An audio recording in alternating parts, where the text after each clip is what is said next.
Yes ఎస్ ద పాల్కల్ బాయ్స్ కమర్. గోదావరి జిల్లాలో పుట్టిన వ్యక్తిగా మీకు గోదావరి జిల్లాలో పుట్టిన దర్శకుడు కథ చెప్తే ఆటోమేటిక్గా మనకి కనెక్ట్ అయిపోద్ది, బాగా ఈజీగా కనెక్ట్ అయిపోద్ది, అంటే ఆ ప్రాంతం సంబంధించి కాబట్టి. సో ఇది ఈ ప్రాంతం కాకుండా మిగతా ప్రాంతాలు కూడా బాగా నచ్చుతుంది అనే అంశంతో ఏ అంశం నచ్చి మీరు ఈ సినిమా కథ యాక్సెప్ట్ చేశారంటే? ఫస్ట్ ఆఫ్ ఆల్ సురేష్ గారు, మీరు ఇంత ఫార్మల్గా ఇంత నీట్ క్వశ్చన్స్ అడిగితే మీకంటూ ఒక ఇమేజ్ ఉంది జనాల్లో, దయించి దాన్ని పాడు చేయకండి. మీ మీద మాకు ఒక ఎక్స్పెక్టేషన్స్ ఉన్నాయి. వస్తా, నెక్స్ట్ వస్తా. ఇప్పుడు ఇందాక ఎవరో నాకు చెప్తున్నారు లోపలికి వచ్చినప్పుడు, ఏమండి సురేష్ గారిని పిలిస్తే ఛాంబర్లో మీకు ఫోన్లు వస్తాయని చెప్పి, ఫోన్ తర్వాత పబ్లిసిటీ వస్తుంది, ముందు రమ్మని చెప్పాను నేను. థ్యాంక్ యూ పిలిచి.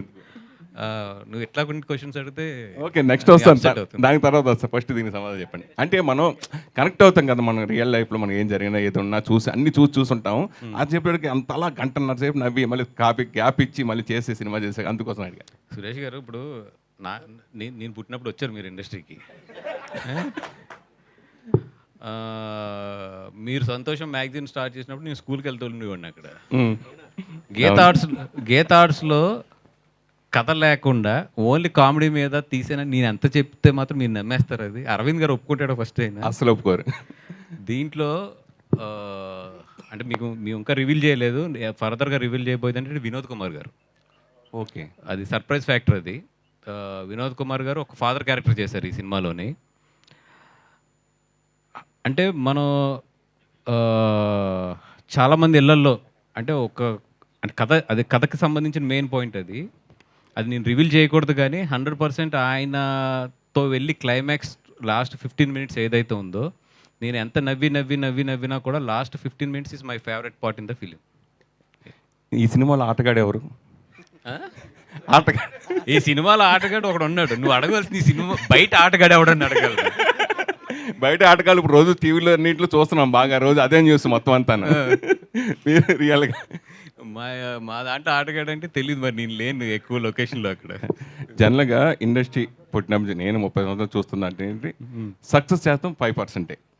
నిజంగా అప్పుడు సీడీలు వచ్చేసి అని, లేదంటే పైరసీ జరిగిపోయిందని, ఇలా ఏదో ప్రాబ్లం వస్తూనే ఉంది. మన ప్రతి కొన్నాళ్ళు 5 yearsకి వస్తూనే ఉంది, ప్రాబ్లమ్స్ వస్తూనే ఉన్నాయి. పైరసీ కానీ సీడీలు వచ్చేసి ఇలా రకరకాలుగా ప్రాబ్లమ్స్ ఫేస్ చేస్తుంది. సార్ ఇప్పుడు ఓటీటీ వచ్చింది, ఓటీటీ వాళ్ళు బెనిఫిట్ పొందుతున్నారు, ఇదివరకు శాటిలైట్ బెనిఫిట్ పొందారు, ఇప్పుడు ఓటీటీ బెనిఫిట్ పొందారు. అయితే సక్సెస్ శాతం మొత్తం ఓన్లీ 5%. ఓ బ్లాక్ బస్టర్ ఒకటే ఉంటుంది, లేకపోతే 2 ఉంటుంది, కానీ అంత మించి రావు. అలాగే 10 సంవత్సరం ఒక సినిమా వస్తుంది. అలాగే ఈ సంవత్సరం కల్కి మొత్తం పాత థియేటర్లు కూడా మొత్తం ఓపెన్ చేసి ఆ సైడ్ దుమ్ము దులిపి కలెక్షన్స్ చేసింది. అలాగే కంటెంట్ ఉన్న సినిమా మారా సినిమా డబ్బింగ్ సినిమా కలెక్ట్ చేసింది. అట్లాగే భారతీయ సినిమా యావరేజ్ అయినా ఫస్ట్ ఓపెనింగ్ వరకు తీసుకుని మళ్ళీ ఆగిపోయింది. సో ఇది కామన్గా జరుగుతూ ఉంటుంది. ఇందాక మీరు చెప్పారు కదా, ఇంకా అయిపోయింది, కొన్ని థియేటర్లు మూసుకోవాల్సింది. ఎందుకు ఆ మాట అనాల్సి వచ్చింది? సక్సెస్ అయితే ఇప్పుడు ఒకేలా ఉంది కదా, ఎందుకు అది మళ్ళీ ఇప్పుడు వరుసగా ఇప్పుడు ఈ చిన్న సినిమా కూడా బ్లాక్ బస్టర్ చాలా సినిమాలు ఉన్నాయి. ఇదే కలికి ఒక 3 years బ్యాక్ వచ్చి ఉంటే కనుక ఇప్పుడు మనం ఏ నెంబర్స్ చూస్తున్నామో దీనికి డబల్ నెంబర్స్ చూసేవాళ్ళం.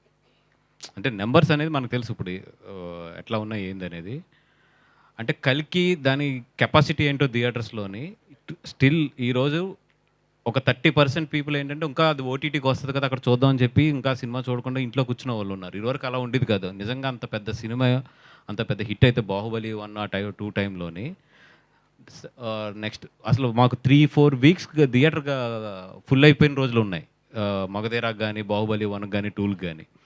ఇప్పుడు మరి కలికి అంత పెద్ద హిట్ అంత బాగుంది, కానీ స్టిల్ దానికి రావాల్సిన ఇన్కమ్ అయితే రాలేదనేది నా ఒపీనియన్. దానికి ఏంటంటే వాట్ ఎవర్ నేను చెప్పాను ఇందాక, థియేటర్స్కి జనాలు తగ్గుతున్నారు అనేది చెప్పాను. అట్లాగే రెండోది చూస్తే ఇప్పుడు కలికి లాంటి సినిమా 2 yearsకో 3 yearsకో వస్తుంది. ఇప్పుడు మాకు నిజంగా చూస్తే డిసెంబర్ నుంచి మొన్న కలికి వచ్చే వరకు కూడా ఫస్ట్ టైం ఎగ్జిబిటర్స్, పెద్ద ఎగ్జిబిటర్స్ నేను చెప్పేది ఎక్కడో చిన్న ఎగ్జిబిటర్స్ కాదు, కరెంటు బిల్లు కట్టలేని సిచ్యువేషన్లోకి వెళ్ళిపోయారు వాళ్ళు. అండ్ చాలా థియేటర్లు కలికి సినిమాకి రీఓపెన్ చేశారు. అవును, అందుకనే అడిగాను. రీఓపెన్కి అప్పు తీసుకొచ్చి కరెంటు బిల్లు కట్టి రీఓపెన్ చేశారు. ఇప్పుడు కొన్ని బీ సెంటర్స్ ఉంటాయి, ఏ సెంటర్స్ వదిలేసేయండి, బీ సెంటర్స్ ఉంటాయి. బీ సెంటర్స్లో ఇప్పుడు మేము డిస్ట్రిబ్యూషన్లో కూడా ఉన్నాం కాబట్టి జనరల్గా మాకు ఏంటంటే వాళ్ళతో ఎప్పుడు కూడా రొటీన్ లెక్కలు ఉంటాయి, 1 lakh 2 lakhs. అది వాళ్ళ ఆఫీస్కి 4-5 సార్లు తిరిగేస్తుంటే మా అందరూ ఆశ్చర్యపడ్డా, ఎందుకు ఈయన థియేటర్ ఓనర్ గారు ఇన్నిసార్లు తిరిగేస్తున్నారు, ₹1,00,000 పెద్ద అమౌంట్ కాదు కదా, ఎప్పుడు ఇంత ప్రెజర్ పెట్టరు కదా ఏంటి అంటే, they have to pay the power bills to open for the theatre for కల్కి సినిమాకి. అలాంటి సిచ్యువేషన్కి వెళ్ళిపోయారు ఎగ్జిబిటర్స్ చాలామంది. ఇప్పుడు చూసుకుంటే ఇప్పుడు కల్కి అయిపోయింది, ఇక్కడ నుంచి మళ్ళీ పెద్ద సినిమా ఎప్పుడుంది? Devara September 27th. దాని తర్వాత మళ్ళీ పెద్ద సినిమా అంటే డిసెంబర్ 6th పుష్ప. ఈ మధ్యలో గ్యాప్లో కరెంట్ బిల్స్ తట్టుకోవడం కానీ ఇవన్నీ తట్టుకోవడం కానీ ఇవన్నీ ఓకే, ఇన్కమ్ ఎంత క్రియేట్ చేస్తున్నా కూడా ఈ సినిమాలకు రావాల్సిన రెవెన్యూ అయితే మాత్రం డెఫినెట్గా 30-40% తక్కువే వస్తున్నాయి. అది అంటే కల్కి రికార్డ్స్ని పుష్ప 2 బ్రేక్ చేస్తుందా? చేస్తే బాగుంటుంది, ఇండస్ట్రీ బాగుంటుంది, ది ఎగ్జిబిటర్లు బాగుంటారు. అది ఒక సినిమాని ఇంకో సినిమా 100% బ్రేక్ చేయాలి ఇప్పుడు కూడా.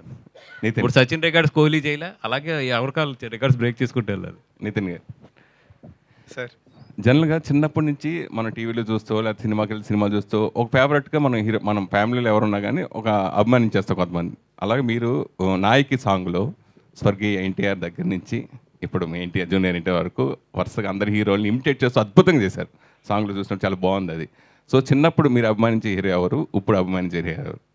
సార్ ఫస్ట్ నుంచి పెద్దనే సార్, బావగారే. సో యా ఎప్పుడు ఆయనే సార్ నాకు. అంటే చిన్నప్పుడు నాకు సింహాద్రి ఆ టైం అప్పటి నుంచే కడియం ఒకటి చేయించుకొని అందరిని కొడుతూ తిరిగేవాడిని అనమాట. సో అప్పటి నుంచి ఆయన ఫ్యానే సార్ నేను. అంటే మీరు చూడటానికి సాఫ్ట్గా ఉన్నారు కానీ మీ వెనకాల చాలా ఉంది. చాలా ఎక్కువ ఉంది సార్. అది అర్థమవుతుంది. అంటే మెయిన్ కొన్ని లాంగ్వేజెస్ అంటే నేను ఒక పలానా మాస్ హీరో అయిపోదాం ఇట్లా అయిపోదాం అని అనుకుంటారు కదా. మ్యాట్ సినిమా జరుగుతున్నప్పుడు ఆ సినిమా సక్సెస్ అవుతుంది నమ్మకం ఉండి కూడా ఈ సినిమా ఒప్పుకోవడానికి మెయిన్ రీజన్ ఏంటి? అలాగే ఈ లాంగ్వేజ్ కొన్ని లాంగ్వేజ్ రాయలసీమ హీరోగా కొంచెం ఆ ప్రాంతం కథ అయితే కనుక దాని మాడ్యులేషన్ వేరేగా ఉంటుంది, తెలంగాణది వేరేగా ఉంటుంది, గోదావరి వేరే, ఇట్లా దీనికోసం మీరు ప్రత్యేక తీసుకున్న జాగ్రత్తలు ఏంటి? సార్ ఇందాకే మాట్లాడుకున్నాం కదా సార్, సినిమా అంటే అంత జనాలు రావట్లేదు థియేటర్కి, అలా ఉన్నప్పుడు మనం కూడా ఏదో పెద్ద హీరోలాగా చేసేద్దాం అని అనుకోకూడదు సార్. సో ఒక మంచి కథను చూపిద్దాం అనుకుంటేనే మనకి టికెట్లు తెగుతాయి సార్. అదొక్క దీంతోనే ఇలాంటి కథని ఎంచుకోవడం జరిగింది సార్. సంతోషం సురేష్ గారు, మీరు సంతోషం సురేష్ నుంచి కాంట్రవర్సీ సురేష్ గారు అయ్యారు, మళ్ళీ సంతోషం సురేష్ అయిపోతున్నారు ఏంటి? సో నితిన్ గారు గ్యాప్ వచ్చిందా? ఇచ్చారు, రాలేదు, ఇచ్చారు. చెప్పండి మేడం. సో అంటే రీసెంట్గా వచ్చిన ఒక మూవీ గోదావరి యాసలోనే వచ్చింది, ఆ బ్యాక్డ్రాప్లో వచ్చినట్లు వెళ్ళిపోయింది. So gangs of Godavari. So అంటే నేను అడిగే క్వశ్చన్ రిలేటెడ్, సేమ్ బ్యాక్డ్రాప్లో ఈ సినిమా కూడా వస్తుంది. ఒకసారి క్వశ్చన్ వినండి. సో అంటే ఆ మూవీలో కూడా అక్కడ యాసన్ తీసుకోవడంలో తప్పులేదు, బట్ అక్కడ ఉన్న రియాలిటీకి భిన్నంగా కొన్ని క్యారెక్టర్స్ని చూపించిన హీరో క్యారెక్టర్ని కావచ్చు, ఇలా కొంత కాంట్రవర్సీ క్రియేట్ అయింది. అంత దారుణంగా అక్కడ మనుషులు ఉండరు కదా అని. సో మీ మూవీలో సేమ్ బ్యాక్డ్రాప్లో వస్తున్నారు కాబట్టి ఉన్న రియాలిటీ చూపిస్తారే, ఉన్న కొంచెం తేడాగా ఎక్కడ ఉంటుందా? జస్ట్ ఇది ఒక చిన్న ముగ్గురు కుర్రోళ్ళు. ఇప్పుడు మన లైఫ్లో మనకు చాలామంది ఫ్రెండ్స్ ఉంటారు, బట్ ఒక ఫ్రెండ్స్ ఎట్లా ఉంటారంటే వాళ్ళతో మనకు చాలా ఇబ్బంది ఉంటుంది, మనల్ని ఏడిపిస్తూ ఉంటారు, మనల్నే కామెంట్ చేస్తుంటారు, మనల్నే కమ్కొడుతూ ఉంటారు, అయినా కూడా వాళ్ళ ఫ్రెండ్స్ ఎప్పుడు ఉన్నాయి. అలా ఒక ఇద్దరు క్యారెక్టర్లు, ఒక క్యారెక్టరు. జస్ట్ నా కాలేజ్ డేస్లో కానీ మా స్కూల్ డేస్లో కానీ ఫ్రెండ్స్ అందరం కూర్చుని ఎంత అల్లరి చేసుకునే వాళ్ళం. అల్లరి ఈ సినిమా తప్పితే దీన్ని పెద్ద ఎక్కువ క్యాలిక్యులేషన్లో పెద్ద ఇంత తీసి చేయలేదు. దానికి నాకు తెలిసిన తను పుట్టి పెరిగిన ఊరు అమలాపురం. వాళ్ళ ఫ్రెండ్స్ మధ్యలో సిచ్యువేషన్ తీసుకుని ఒక నీట్గా కట్ చేశాడు, అంతే. అంటే ఆ డైరెక్టర్ కూడా మాది అదే జిల్లా అని ప్రతి ప్రెస్ మీట్లో చెప్తూనే ఉన్నాడు. ఒక్క నిమిషం అండి, ఇది ఆయ్ సినిమా ప్రెస్ మీట్. మీరు ఆయ్ సినిమా గురించి ఎంత మాట్లాడండి, నేను చెప్తాను. మూవీ రిలీజ్ అయ్యాక మీరు మళ్ళీ దొరకరు కదా అడుగుదామంటే. అసలు మీరు అడిగే సినిమాకి నాకు ఎటువంటి, నేను అది దాని గురించి మా కామెంట్ చేయడానికి అసలు ఆ సినిమాకి ఈ సినిమాకి ఎట్టి పరిస్థితుల్లో కూడా లింక్ లేదు. అండ్ రెండోది, ఒక స్టేజ్ మీద ఉన్నప్పుడు ఇంకో సినిమా గురించి కామెంట్ చేయడం నేను అసలు ఇష్టపడను ఫస్ట్. సో నేను I don't want go into those details. Okay, ఇది ఒక పర్సనల్ క్వశ్చన్ యాక్చువల్లీ.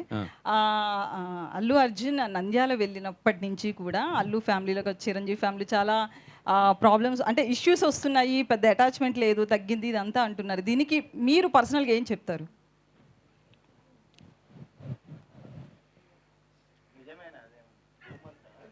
అంటే ఇందాక ఒక దానికి మీరు క్లారిటీ ఇచ్చారు కదా, అదంతా రూమర్ అని చెప్పి గడ్డం గురించి. సో ఇది కూడా అట్లేదనా, రూమరా లేకపోతే నిజంగా ఉందా? ఇప్పుడు కొన్ని సందర్భాల్లో ఒక ఫ్యామిలీలో కొన్ని సిచ్యువేషన్స్ వస్తాయి, బట్ మోర్ దాన్ ఎనీథింగ్ వాళ్ళ మధ్యలో ఉన్న రిలేషన్స్ కానీ వాళ్ళ ఫ్యామిలీలో జరిగిన సిచ్యువేషన్స్ కానీ ఇవన్నీ 20 years నుంచి చూస్తూనే ఉన్నాను నేను. చిరంజీవి గారు ఎప్పుడూ కూడా ఒక ఫ్యామిలీ కలిసి ఉండాలి. ఎందుకంటే ఇప్పుడు ఆయన బెంగళూరుకి ఆయన సంక్రాంతికి మొత్తం ఫ్యామిలీని అంతా కూడా పట్టుకెళ్తారు ఆయన. ఆయన నిజంగా పట్టుకెళ్ళినప్పుడు చాలా ఖర్చు అవుతుంది, ఎందుకంటే వీళ్ళందరూ స్టార్స్ వెళ్ళి అక్కడ ఉండటం కానీ ఇవన్నీ కూడా. బట్ అందరికీ కుదిరిన ప్రతి సంవత్సరం కూడా ఆయన తీసుకెళ్ళి దాన్ని ఒక సెలబ్రేషన్ కింద చేస్తాడు ఆయన. దానికి మెయిన్ కారణం ఏంటంటే ఫ్యామిలీ అంతా కూడా కలిసి ఉండాలి.